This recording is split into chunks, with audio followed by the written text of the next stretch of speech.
sua bondade, a sua misericórdia duram para sempre. Glória a Deus. Diz assim a palavra do Senhor: o rei Belsazar deu um grande banquete a 1000 dos seus grandes e bebeu vinho na presença dos 1000. Enquanto Belsazar bebia e apreciava o vinho, mandou trazer os utensílios de ouro e de prata que Nabucodonosor, seu pai, tirara do templo, que estava em Jerusalém, para que neles bebessem o rei e os seus grandes, as suas mulheres e concubinas. Então trouxeram os utensílios de ouro, que foram tirados do templo da casa de Deus que estava em Jerusalém. Beberam neles o rei, os seus grandes, as suas mulheres e concubinas. Beberam o vinho e deram louvores aos deuses de ouro, de prata, de bronze, de ferro, de madeira e de pedra. No mesmo instante apareceram os dedos de mão de homem e escreviam, defronte do candeeiro, na caiadura da parede do palácio real. E o rei via os dedos que estavam escrevendo. Então se mudou o semblante do rei, e os seus pensamentos o turbaram. As juntas dos seus ombros relaxaram, e os seus joelhos batiam um no outro. O rei ordenou em voz alta que se introduzissem os encantadores, os caldeus, os feiticeiros. Falou o rei e disse aos sábios de Babilônia: qualquer que ler essa escritura e declarar a sua interpretação será vestido de púrpura, terá uma cadeia de ouro no pescoço e será o terceiro no meu reino. Então entraram todos os sábios do rei, mas não puderam ler a escritura, nem fazer saber ao rei a sua interpretação. Com isto, se perturbou muito o rei Belsazar, e mudou-se no semblante, e os seus grandes estavam sobressaltados. Versículo 11 agora: há no teu reino um homem que tem o espírito dos deuses santos. No dia de teu pai se achou nele luz, inteligência e sabedoria, como a sabedoria dos deuses. O teu pai, o rei Nabucodonosor, sim, teu pai, ó rei, o constituiu chefe dos magos, dos encantadores, dos caldeus e dos feiticeiros. Então Daniel foi introduzido, versículo 13. Então Daniel foi introduzido à presença do rei. Falou-lhe o rei e disse a Daniel: és tu aquele Daniel dos cativos de Judá, que o rei meu pai trouxe de Judá? Eu ouvi dizer a teu respeito que o Espírito dos deuses está em ti, e que em ti se acham luz, inteligência e excelente sabedoria. Acabam de ser introduzidos à minha presença os sábios e os encantadores para lerem esta escritura e me fazerem saber a sua interpretação, mas não puderam dar a interpretação destas palavras. Eu, porém, tenho ouvido dizer de ti que podes dar interpretações e solucionar casos difíceis. Agora, se puderes ler essa escritura e fazer-me saber a sua interpretação, serás vestido de púrpura, terás cadeias de ouro no pescoço, serás o terceiro do meu reino. Então respondeu Daniel e disse na presença do rei: os teus presentes fiquem contigo, e dá os teus prêmios ao outro. Todavia, lerei ao rei a escritura, e lhe farei saber a interpretação. Só até aqui, irmãos. Vamos orar nesse momento. Senhor nosso Deus e nosso Pai, ó Deus, Tu estás nesse lugar, Senhor, Tu está aqui conosco. Já podemos sentir, Senhor, a Tua doce presença, Senhor, por meio dos louvores, por meio, Senhor, das orações que estão sendo feitas, Senhor, por meio, Senhor, ó Deus, de cada Pai querido, pessoa que está nesse lugar. Meu Pai querido, que Tu possa nesse momento falar nos nossos corações. Tua é a palavra, Senhor. Tu, Senhor Jesus, é a própria palavra encarnada. Pelo que, meu Senhor, Tu possa então, Senhor, nos trazer, ó Deus, aqui nesse texto que acabamos de ler, a luz que precisamos para a nossa vida, Senhor. Usa-nos, Senhor, nessa hora, em nome de Jesus. Amém. Meus irmãos, aqui que estamos lendo nesse livro de Daniel, você pode ler todo o capítulo em casa. Todo o capítulo 5 de Daniel é muito aplicável. Eu não fiz a leitura extensa do livro para não enfadar os irmãos, mas nós vemos aqui no capítulo 5 do livro de Daniel uma situação histórica acontecendo.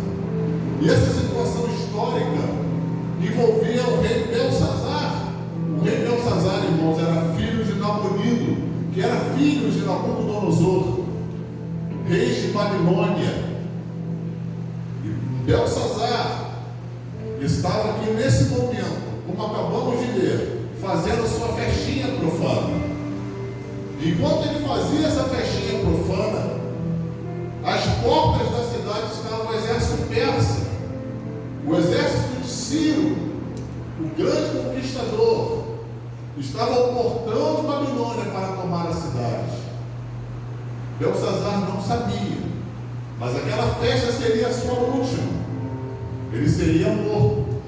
E o Império Babilônico ali cairia e seria substituído pelo Império Medo-Persa, representado, irmãos, pelo peito e o braço de prata da estátua que Nabucodonosor sonhara anos antes e que Daniel havia dado a interpretação. E esse texto é muito interessante para nós, irmãos, porque ele mostra exatamente o Deus da história, o Deus que faz história. É o Deus, irmãos, que faz história, é o Deus que muda a história, é o Deus que controla a história, é o Deus, irmãos, que age conforme ele bem entender. Ele muda reino, ele levanta reino, ele põe rei e tira rei, ele levanta, irmãos, governos e tira governos.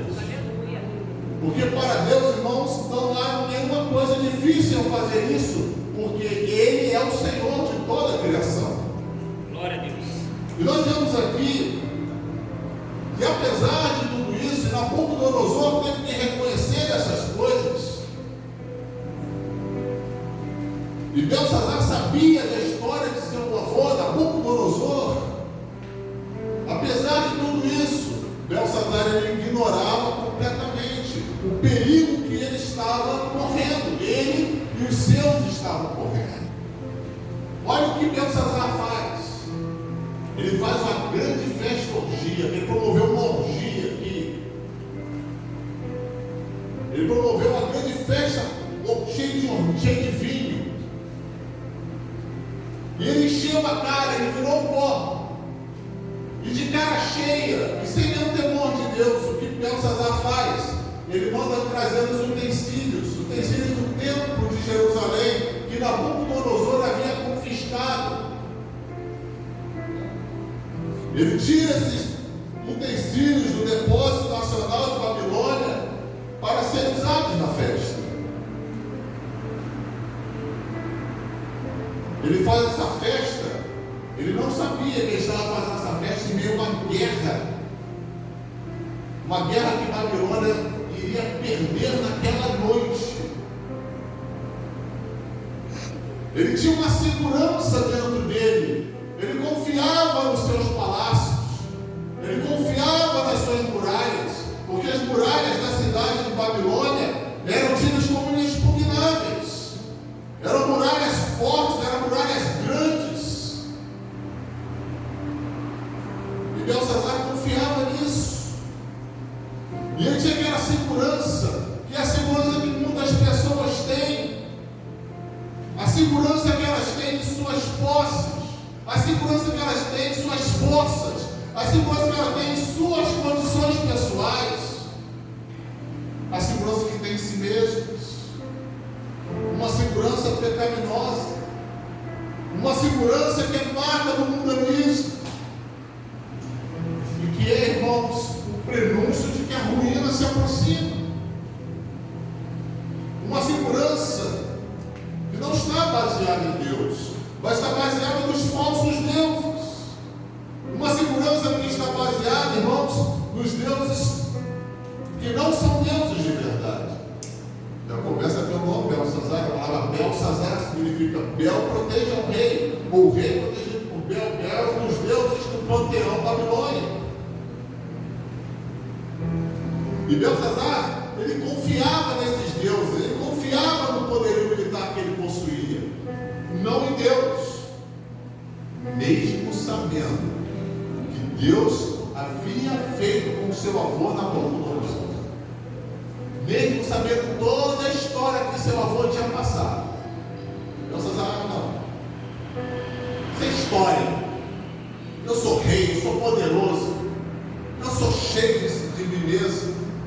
Meus exércitos estão aqui, mulheres, traga as concubinas, vamos promover uma festança aqui de arromba. Vamos fazer uma bagunça nesse lugar. Nabucodonosor, irmãos, poucos anos antes, a Bíblia nos mostra que ele tinha o reino e a grandeza, a glória e a majestade. Daniel fala isso. E Daniel diz que por causa da grandeza que Deus me deu, todos os povos, nações, línguas, tremiam e temiam diante de Nabucodonosor. Aquele que ele matava e aquele que ele conservava em vida. Aquele que ele exaltava e aquele que ele abatia. Isso havia sido dado por Deus a Nabucodonosor. Ele só fazia isso porque Deus permitia. Meus irmãos, nesse mundo nós só fazemos o que Deus nos permite fazer. Nós só podemos estender a mão até onde Deus diz que estenda a mão, até onde Ele permite que nós estendamos a mão. E isso não pode servir para nós nos vangloriarmos, porque Nabucodonosor, por causa do seu poderio, se vangloriava. Ele se ensoberbeceu, ele se tornou arrogante. O que aconteceu com isso? Ele perdeu tudo que ele possuía. Versículo 20, 21 fala disso. E além de perder tudo que ele possuía, ele foi expulso do meio dos filhos dos homens. Seu coração foi feito semelhante aos animais. Sua morada foi feita com jumentos e monteses. Ele passou a comer erva com bois, e do orvalho do céu foi parado do seu corpo. Ele entrou, irmão, no estado, um misto de estado de loucura, um misto de estado de paranoia. Por quê? Porque ele não deu glória a Deus.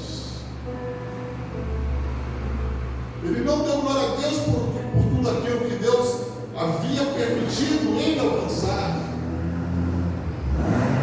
Agora veja se não é assim. Veja se multidões não estão agindo exatamente como Belsazar. Exatamente como Nabucodonosor estava agindo antes, cheio de soberba, cheio de autossuficiência, menosprezando as advertências de Deus. Vê se multidões não agem assim. Quantos irmãos, ao lerem as histórias da Bíblia, e a Bíblia é cheia de exemplos, irmãos, para nós. O que aconteceu com as nações passadas? O que aconteceu com as pessoas passadas? Olha o que aconteceu com Israel no passado. Israel, irmãos, era para ser a nação mais feliz dessa terra. Era para ser uma nação próspera. Era para ser uma nação sacerdotal. Esse era o princípio, essa era a vontade de Deus para eles quando os chamou e os escolheu dentre todos os povos. Mas o que aconteceu com Israel? Israel abandonou o Senhor. E aí teve que lidar com os filisteus, os moabitas, os amorreus, os midianitas, e com todas as nações ao redor de Israel não teve sossego um momento na história do Velho Testamento, a não ser no período que Salomão reinou, só naquele períodozinho. Fora disso, foi só a tribulação da vida de Israel. Veja o que aconteceu, irmãos, com Babilônia. Era um grande exército poderosíssimo. E Deus não só Nabucodonosor, olha, esse exército poderoso, essa nação poderosa, esse império poderoso vai cair. E caiu, e hoje você não tem nem mais menção do império babilônico. Olha o que aconteceu com o império assírio. Olha o que aconteceu com Sansão. Sansão, irmãos, era homem de Deus. Mas por causa do seu pecado, da sua concupiscência, da sua imoralidade, do seu descontrole sexual, Sansão acaba cego. Teve que orar a Deus para Deus restaurar a força para poder se vingar, e vingou e morreu ele na vingança. Olha o que aconteceu com Nadab e Abiú, que foram oferecer fogo de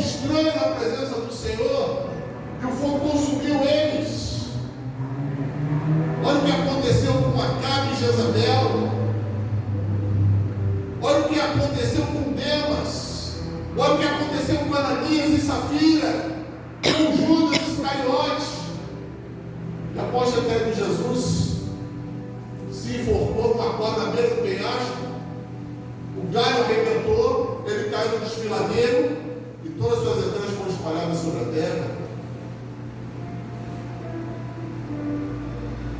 Muitos leem e relêem essas histórias e não pensam que a mesma coisa pode acontecer com elas. Muitas pessoas se apropriam apenas das bênçãos da Bíblia, mas se esquecem das exortações que nela contém.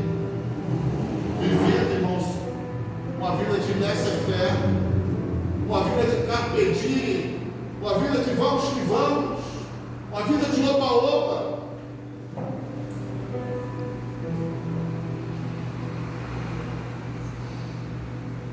Em 16 de setembro de 2001, o pastor David Wilkerson era um homem usadíssimo por Deus. Ele era pastor da igreja de Times Square, lá em Manhattan. Suas mensagens, irmãos, elas resistem no tempo. Até hoje elas são edificantes. E ele pregou a seguinte mensagem, dia 16 de setembro de 2001. As torres caíram, mas perdemos o recado. E ele falava sobre as torres gêmeas que foram destruídas naquele ataque terrorista em 2001. E ele falava que aquelas torres estavam sendo destruídas, aquilo era um sinal de Deus, era um recado de Deus, dizendo: olha, sai dessa segurança carnal, sai dessa segurança mundana que você, nação americana, possui. Não são seus exércitos, não é a sua economia que vai te manter seguro, não é seu poderio, não é seu renome. Ou Deus te mantém seguro, ou você nunca estará seguro sobre a terra.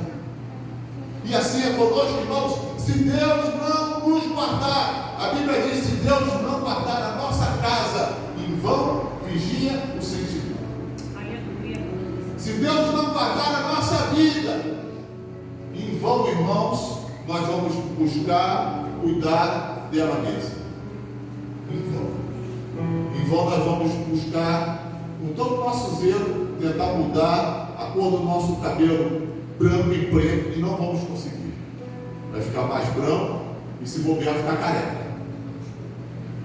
É isso que vai acontecer. Porque, irmãos, é Deus. Ou é Deus ou não é ninguém. Ou é o Senhor ou é ninguém. Não tem meio termo. Olha o que está acontecendo no mundo hoje. Vamos ver rapidamente Mateus 24. Vamos projetar Mateus 24, versículo 37 até 39. É um texto que você conhece, eu conheço também. É Jesus nos falando. E Jesus vai nos dizer nesse texto de Mateus 24 que, assim como foi nos dias de Noé, assim também seria na vida do Filho do Homem. Porquanto, assim como nos dias anteriores ao dilúvio, comiam, bebiam, casavam e davam-se em casamento, até o dia que Noé entrou na arca. E o texto vai dizer: e não perceberam. Percebe? Eles nada perceberam. Noé entra na arca e eles nada perceberam. Eles ignoraram. E aí o que aconteceu? Veio o dilúvio e levou todos. E Jesus diz: assim vai acontecer na vida do Filho do Homem. Assim vai acontecer. Veja 1 Tessalonicenses também, capítulo 5. Já que estamos falando sobre esse tema. 1 Tessalonicenses, capítulo 5, versículo 2 e 3.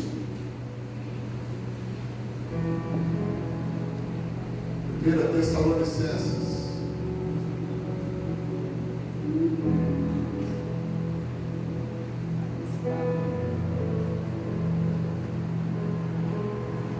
Achamos 1 Tessalonicenses?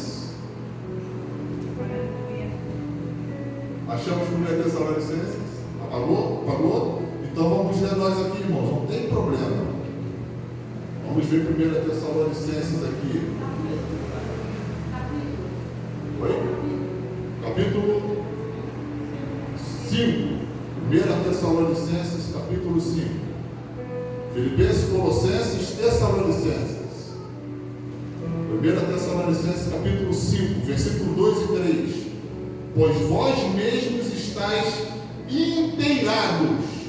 Com o quê? Com precisão de que o dia do Senhor vem, sabe como? Como ladrão de noite.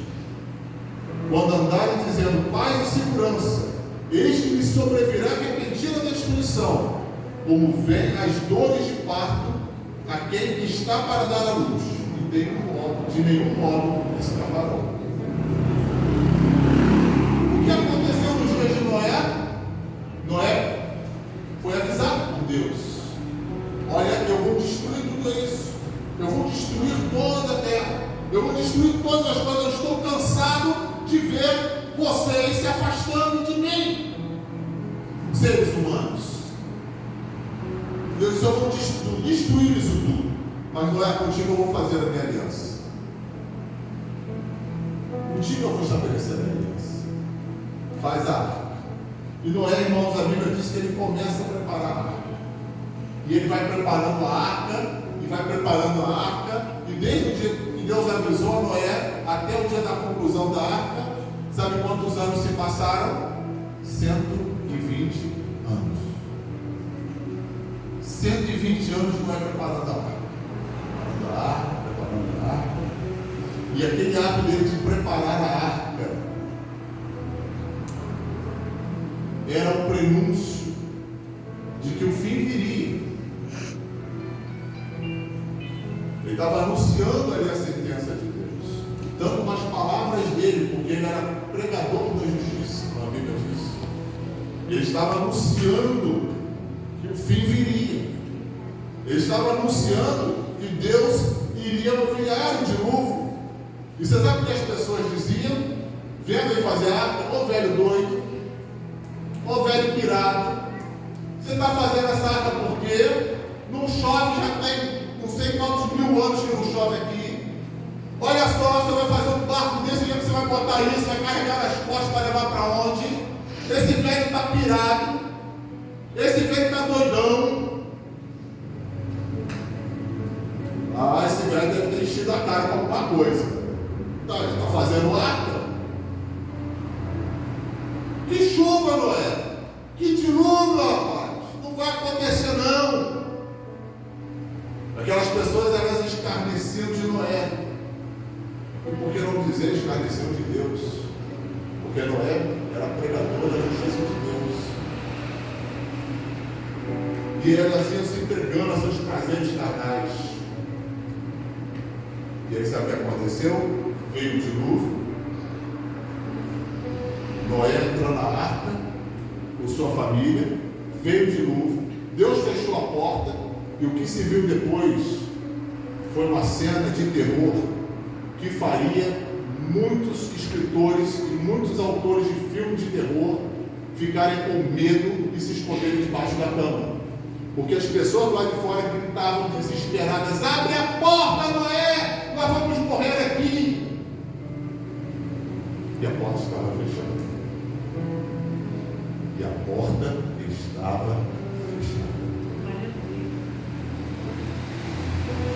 A porta estava fechada por Deus. Deus trancou a porta da arca. Elas negligenciaram Deus. Elas foram rebeldes à voz de Deus. Irmãos, eu quero dizer que muitas das vezes, e não poucas, nós já temos sido avisados que o fim vem. O fim vem. E Jesus disse que o fim viria como nos dias de Noé. As pessoas não estariam nem aí, zombando. Quantas pessoas estão zombando, irmãos? Zombando de Deus, zombando da palavra de Deus, zombando com os seus atos, zombando com a palavra. Vocês estão dizendo que vem fim do mundo? Que vem fim do mundo nada? Que vem fim do mundo coisa nenhuma? Esse negócio do fim do mundo vai chegar não.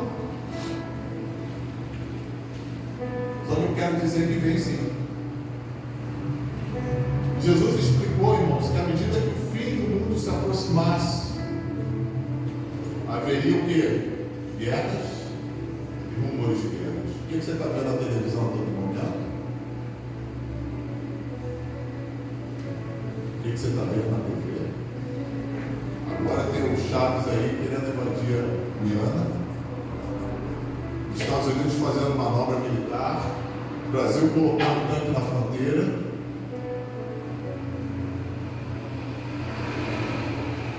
Né? Haveria fome.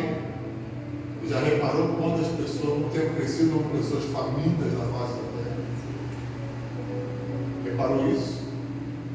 Se você entrar no site da FAO, que é o braço da ONU para a alimentação mundial, você vai ver como cresceu a fome no mundo. Viriam pestes. Pestes são doenças. O que acabamos de enfrentar, irmãos recentes? Uma doença chamada Covid, que pegou homem, mulher, criança, idoso, rico e pobre, famoso e não famoso, gente que mora num apartamento, numa parte hotel, cheio de cercado de tudo que é melhor, e gente que mora numa choupana. Gente de todas as nações.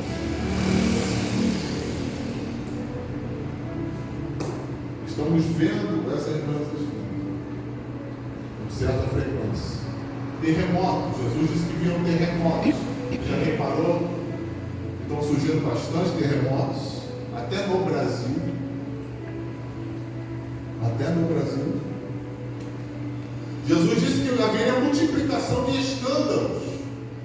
Você já reparou quantos escândalos nós, cristãos, estamos tendo que lidar? Quantas pessoas estão escandalizando umas às outras, com suas atitudes, com suas palavras, com seu modo de viver? Quantas traições? Jesus disse que haveriam traições. Pessoas traiciam umas às outras. Traição de todo tipo. Caso de infidelidade conjugal, caso de infidelidade ministerial, caso de infidelidade familiar, todo tipo de infidelidade possível e imaginária.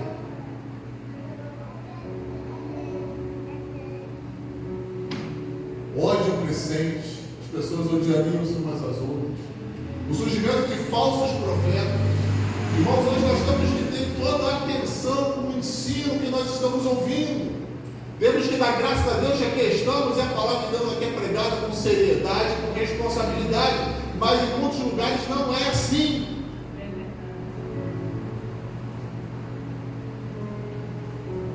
Aquilo que Judas falou em sua epístola está acontecendo.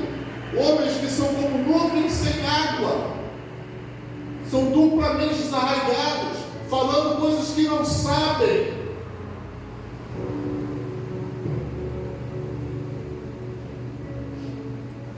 Aumento da iniquidade, você reparou como aumentou a iniquidade? Agora recente em Copacabana, rapaz, o Senhor levou um socão lá, foi tentar defender uma senhora que estava sendo assaltada, e a iniquidade, ela só gera mais iniquidade. Agora levantaram um grupo de justiceiros, que é mais iniquidade sobre iniquidade, como se a iniquidade fosse resolver a iniquidade. Como se o mal fosse solucionar o mal nunca solucionará o mal sempre gerará mais mal, o mal sempre se propagará por meio do mal. O esfriamento do amor, já reparou que o amor está frio? Até amor por Deus. Jesus disse que, à medida que o fim se aproximasse, iria acontecer. Está acontecendo. O fim está próximo. Mas poucos estão atentos ao fato de que o fim está vindo. O fim está se aproximando. E que estão perseverando na fé. Vivemos hoje, irmãos, de forma muito patente os dias de Noé. Dias de maldade sobre a terra. A Bíblia diz lá em Gênesis que nesses dias o Senhor viu a maldade do homem se multiplicando sobre a terra. Veja se não é isso, veja se não é a descrição fidedigna do que estamos vendo hoje, a maldade se multiplicando sobre a terra. E toda a imaginação dos pensamentos do coração do homem continuamente. O homem maquinando mal, maquinando crueldade. Pessoas que botam a cabeça no travesseiro e não dormem, planejando fazer mal a outra pessoa. Pessoas com sutilezas, com crueldade. A terra, conforme o registro de Gênesis, naquela época, ela estava corrompida diante da face de Deus. A terra que se encheu de violência. Toda a carne havia corrompido o seu caminho sobre a terra. Veja se não é isso que você está vendo hoje.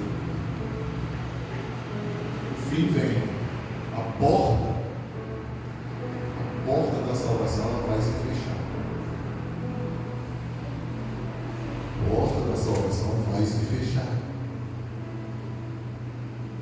Belsazar, irmãos, e seus grandes, suas mulheres e concubinas, elas estavam lá celebrando sua festinha.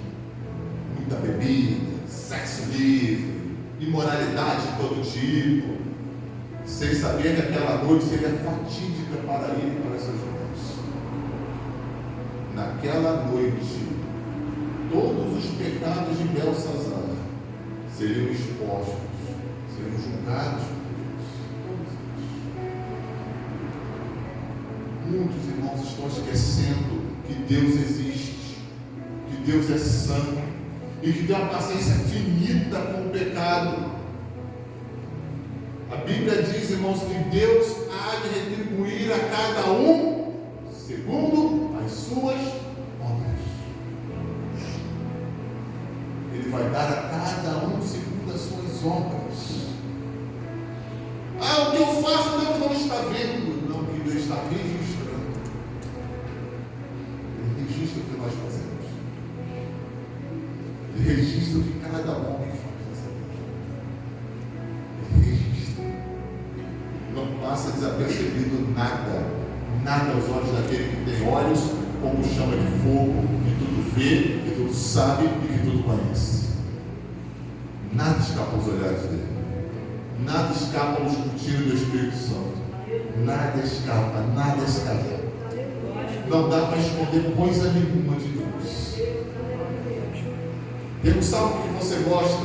Para onde irei do teu Espírito? Para onde fugirei da tua face?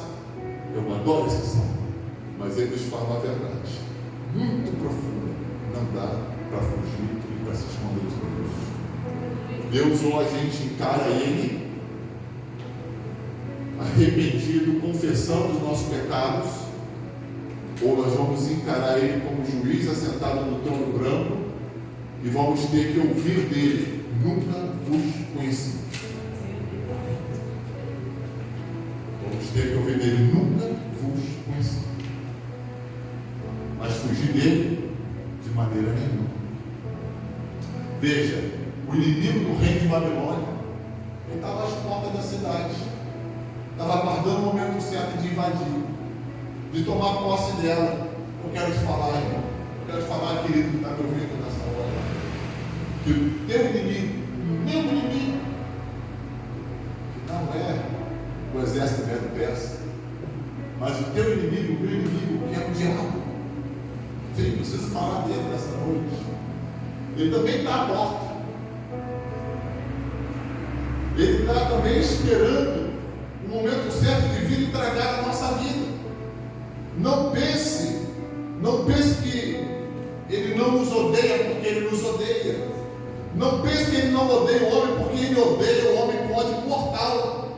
Não pense que ele vai de alguma maneira suavizar aquilo maligno que ele quer, que ele deseja fazer na vida de cada pessoa. Ele não vai suavizar. Por isso o apóstolo Pedro, ele diz para nós sermos sóbrios, para nós sermos vigilantes. Ele diz sede sóbrios e vigilantes. O diabo, vosso adversário, anda em derredor, como um leão que ruge, procurando alguém para devorar. Pedro diz: sede sóbrio, ó, tem atenção imediata nisso. Atenção, preste atenção. Ele está dizendo: preste atenção no que eu estou te falando. Preste atenção. Ele quer tragar, ele quer nos devorar, ele quer nos destruir, ele quer nos consumir, ele quer nos engolir. Ele é pura malícia, irmãos. E não cessa um minuto de procurar pessoas para destruir e arruiná-las. Eu quero te trazer a memória. E é triste o que eu vou dizer agora. Eu sinto muita tristeza porque eu assistia na televisão. Como me alegrava. Eu creio que o pastor Lacerda também assistiu. Um homem chamado Jimmy Swaggart. Você lembra do Jimmy Swaggart? Irmãos, eu era jovem. Não vou dizer quantos anos, porque seria entregar a minha idade. Mas eu era jovem. Como eu gostava de assistir o Jimmy Swaggart na televisão. Bom, eu não perdia um minuto que ele fazia. Que coisa maravilhosa. Ele foi o maior televangelista do mundo, irmão, dos anos 80. Ele influenciou uma geração de pregadores ao redor do mundo.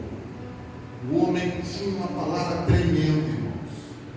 E aí o que aconteceu com ele? Ele não vigiou, ele não foi sóbrio, ele não foi vigilante. E aí, no auge do seu ministério, sabe o que aconteceu? Ele caiu em adultério. Por 2 vezes. Perdeu espaço com isso na mídia. Todo mundo.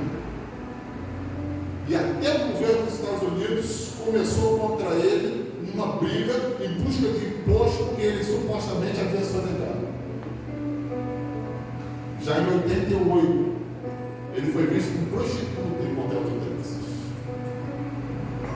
Jimmy Swaggart, um homem tremendo, na mão de Deus. Seu ministério foi em decadência. Onde está hoje?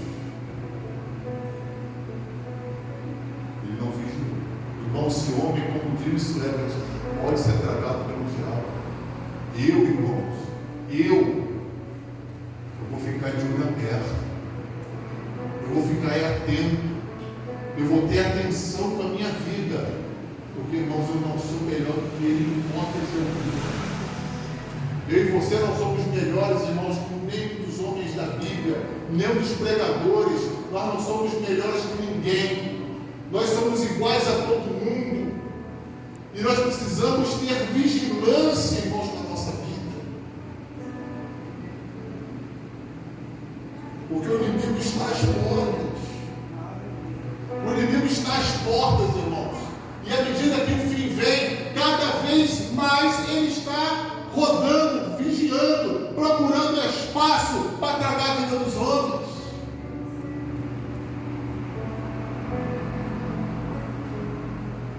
Muitas pessoas antigamente diziam: está amarrado o diabo. Não está não, irmão, está solto para caramba. Ele não está amarrado, não, está solto. E está pintando os canecos aí, irmão.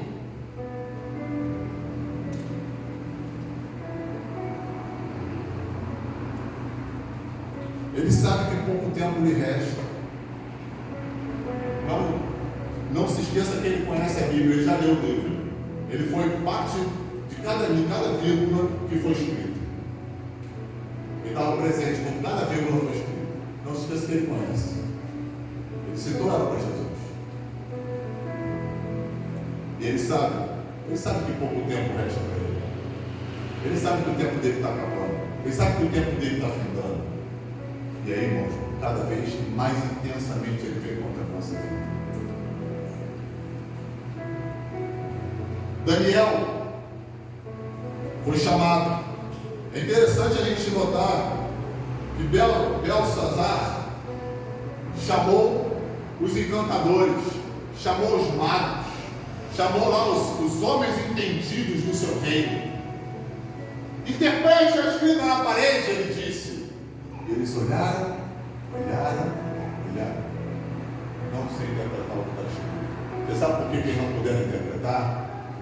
Porque o que estava escrito pela mão de Deus. O o mundo jamais poderá interpretar o que a mão de Deus escreve. O mundo jamais poderá conhecer o que Deus escreve, porque o que Deus escreve é interpretado pelo Espírito dele, e só uma pessoa com o Espírito de Deus pode interpretar o que Deus está escrevendo, e o que Deus escreveu, e o que Deus escreverá da vida da humanidade, na minha e na sua vida.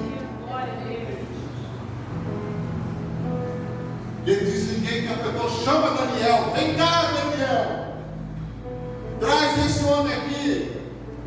Ele, a rainha, entra, olha, tem um homem do tempo de seu pai que dava interpretação, que conhecia, que interpretava a visão, interpretava sonhos. Chama ele.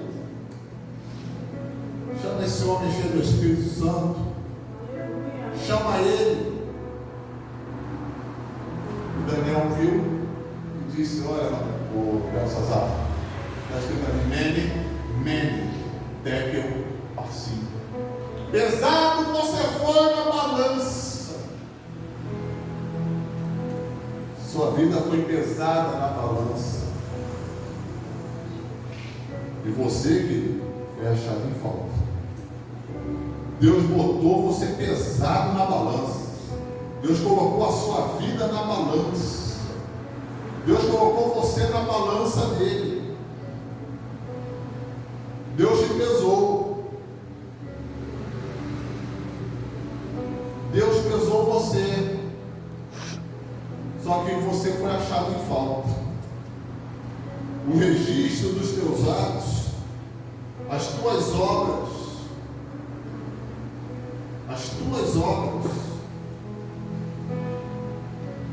não foram aprovadas por Deus. Dividido foi o teu reino e dado as meras e peças. E aí, diante dessa sentença lida na parede, eu quero dizer para você: cuidado com a mão que escreve na parede, porque há uma mão a escrever na parede da eternidade o registro dos nossos atos, e não é a minha mão. E eu temo só de pensar que esse registro me inclui também, inclui você também, inclui cada um de nós.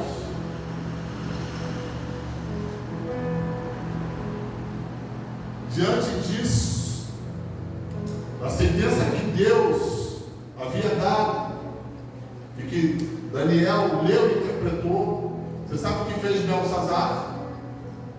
Ele não se arrependeu.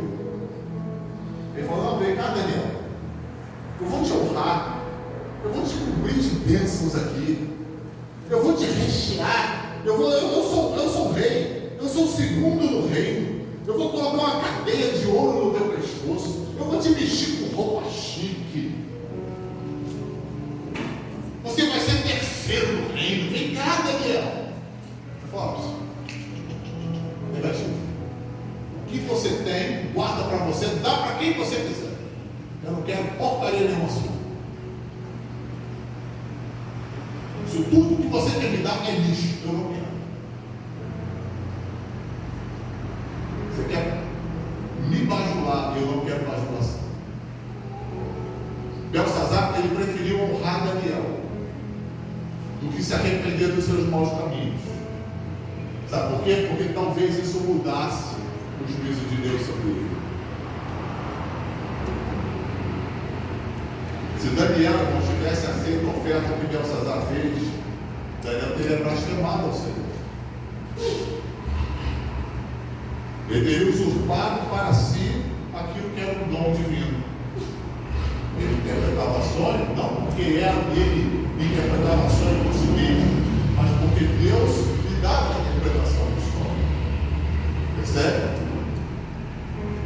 E se Daniel usurpa o que era de Deus e toma a glória de Deus para si, o juízo iria sobre ele também. Ele teria morrido também naquela noite. Não pense que seria diferente.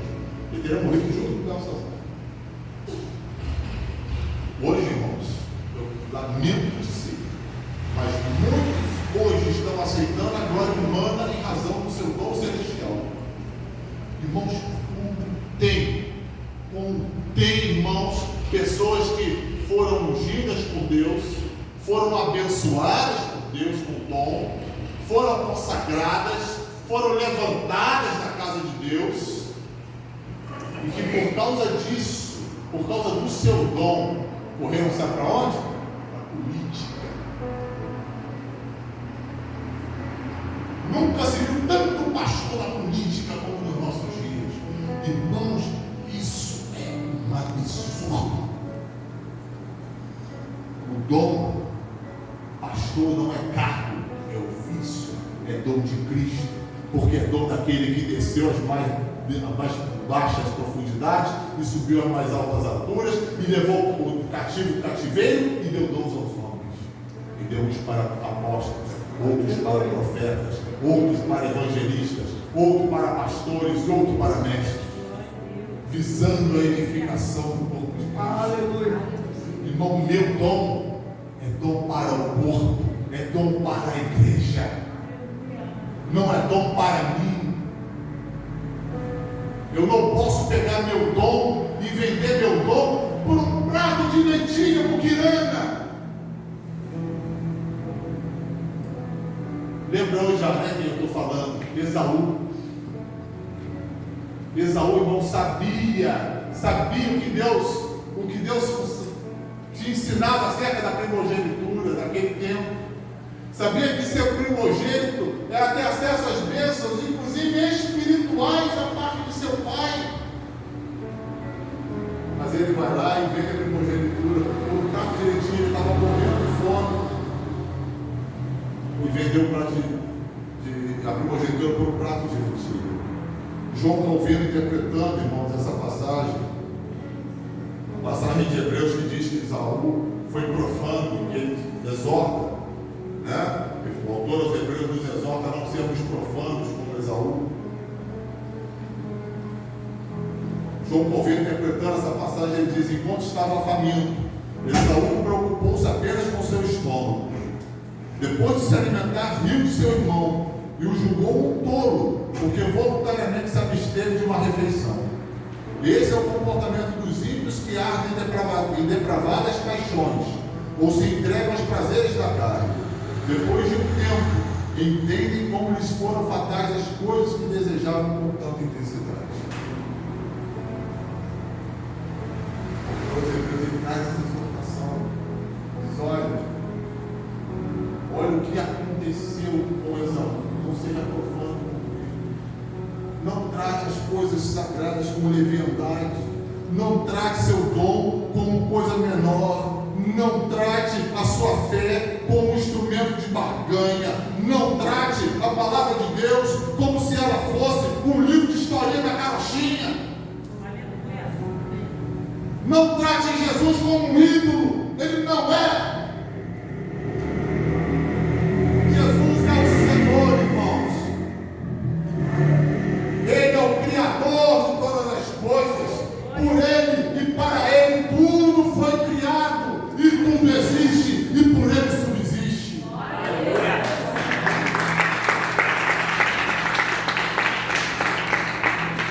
Deus permitiu essa leitura na parede. Sabe para quê? Sabe para quê que Deus permitiu que Daniel interpretasse? Porque Deus ama todas as pessoas. Deus queria dar ali a Belsazar a oportunidade de se arrepender. Sempre que Deus fala que vai fazer alguma coisa, Ele fala que vai fazer alguma coisa antes, porque Ele quer nos dar tempo para nós nos arrepender. Quando Ele diz que o fim vem e não chegou ainda, porque Deus está sendo longânimo conosco, esperando que a gente se arrependa. Deus está esperando. Cada reunião, cada culto na igreja, cada sermão, cada estudo bíblico, cada louvor, cada oração, você sabe o que eles são na prática? Uma oportunidade para eles arrependerem. Aleluia. São instrumentos de graça. São instrumentos da bondade de Deus. Cada sermão, irmão, que a gente estuda é instrumento de graça para o nosso arrependimento. Cada oração, irmãos, que é feita como instrumento de graça para o nosso arrependimento. Cada louvor, irmãos, que nós cantamos cantamos, irmãos, e é um instrumento de graça para o nosso arrependimento. Irmãos, Deus nos ama.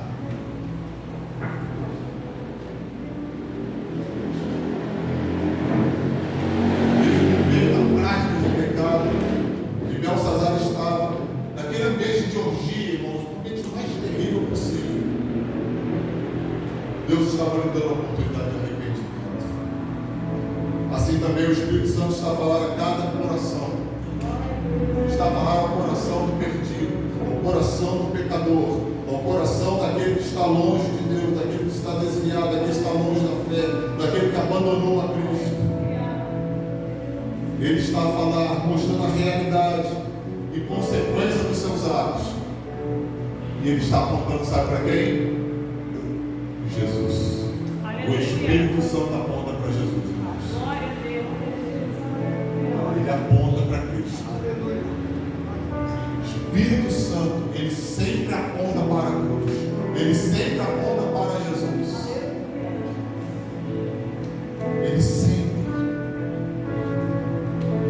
Deus conhece, irmãos, as nossas obras. E Jesus disse que ele vai dar a cada um segundo as suas obras. Cada homem e mulher ou receberá a vida eterna, ou a ira e indignação. Romanos, eu já estou terminando Romanos capítulo 2, versículos 6 a 8 diz: ele julgará cada um de acordo com suas obras, dará a vida eterna àqueles que persistirem em fazer o bem, buscam glória, honra e imortalidade, mas derramará ira e indignação sobre os que vivem para si mesmos, se recusam a obedecer à verdade e preferem entregar-se a uma vida de perversidade. Deus vai ajudar isso. E o juízo vem. Deus está nos dando uma oportunidade hoje.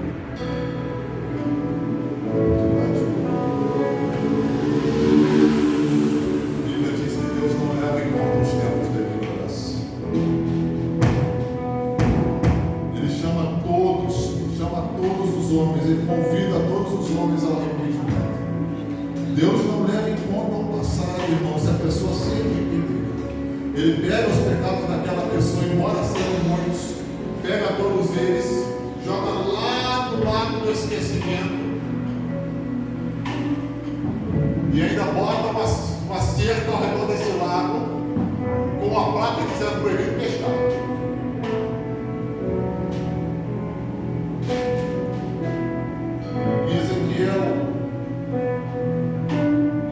Deus nos conclama, nós, ao arrependimento.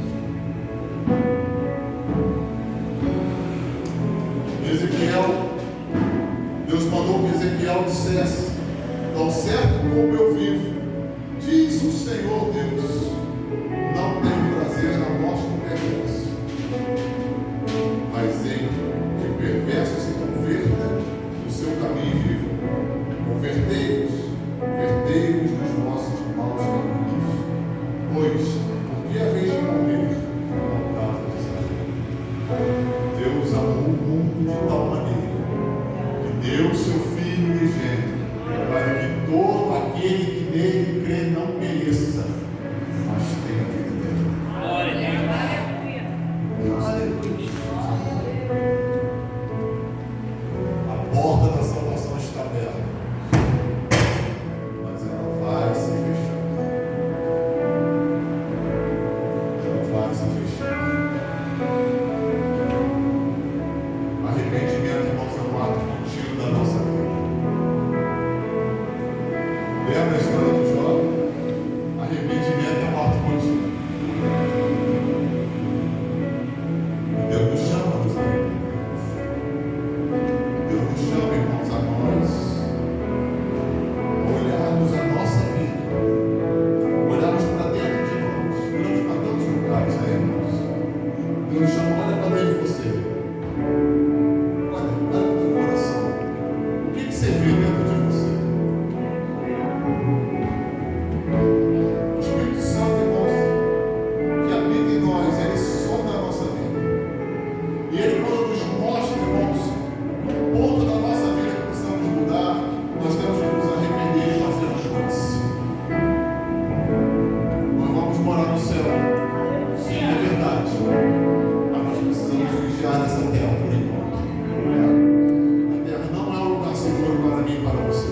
Glória